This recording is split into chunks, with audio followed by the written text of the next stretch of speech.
গোরা বাজার যাবেন? হ্যাঁ। ঠিক আছে চলুন। দাদা, আপনাকে তো বলেই নিয়ে আসলাম আমি একা যাব। দেখেন ম্যাডাম, আপনারা দুজন একই জায়গায় যাবেন তাই নিয়েছি। আমাকে আমার বাড়ি থেকে বলেই দিয়েছে এখনকার দিনকাল ভালো না, কোনো ছেলের আশেপাশে বসবি না। ম্যাডাম আপনি চিন্তা করেন না, কিচ্ছু হবে না।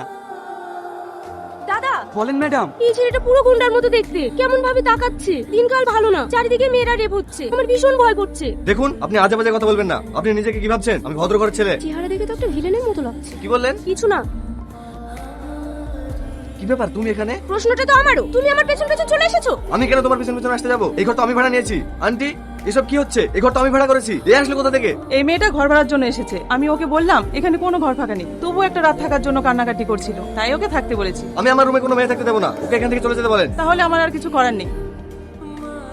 আমি এখন এত রাতে কোথায় যাব? এখানকার তো আমি কিছুই চিনি না। না, ওকে এইভাবে চলে যেতে দিলে হবে না। দেখুন আন্টি, আমি ওকে এখানে থাকতে দিতে পারি, কিন্তু আমার একটা শর্ত আছে। আমার অফিসে কন্টিনিউ নাইটে ডিউটি আছে, তাই আমি দিনে থাকবো। যদি রাতে থাকে তাহলে এখানে থাকতে পারে। আন্টি, ওকে বলে দেন আমার দিনে কলেজ আছে, রাতে থাকতে দিলেই হবে। তাহলে তো দুজনের মধ্যে কোনো সমস্যাই থাকলো না। যাও, তুমি ঘরে যাও। তাহলে ও অফিসে যাক, আমি ঘুমাই। আজ তো আমার আবার অফিস নেই। তাহলে কি হবে? দুজন একসাথে কিভাবে থাকবো? তুমি নিচে ঘুমাও, আমি উপরে ঘুমাচ্ছি। ঠিক আছে। আজকে তাজা খবর, নন্দীগ্রামের একটি মেশে গভীর রাত্রে একটি মেয়েকে একা পেয়ে ধর্ষণ করে খুন করেছে একটি যুবক। মেয়েরা কোনো জায়গায় সেভ নয়। কি ব্যাপার, এত রাত্রে তুমি কোথায় যাচ্ছ? আমি এখানে শোবো না, বাইরে শোবো। খবর শুনে ভয় পেলে নাকি? না। ঠিক আছে, তুমি ভিতরে ঘুমাও, আমি বাইরে ঘুমাচ্ছি।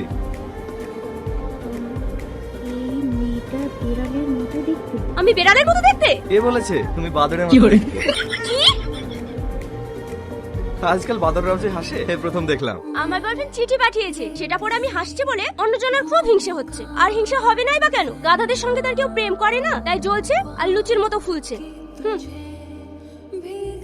কি ব্যাপার, বিড়ালের মুখটা প্রতিদিন 5 কেজি দেখি, আজ আবার 120 কেজি লাগছে কেন? নিশ্চয়ই বিড়ালের বয়ফ্রেন্ড ধোকা দিয়েছে। দেখো, আজকে আমার ভালো লাগছে না, তুমি আমাকে জ্বালিও না, আমাকে একটু একা থাকতে দাও। কি হয়েছে তোমার? তোমার কি বয়ফ্রেন্ডের সঙ্গে ঝগড়া হয়েছে?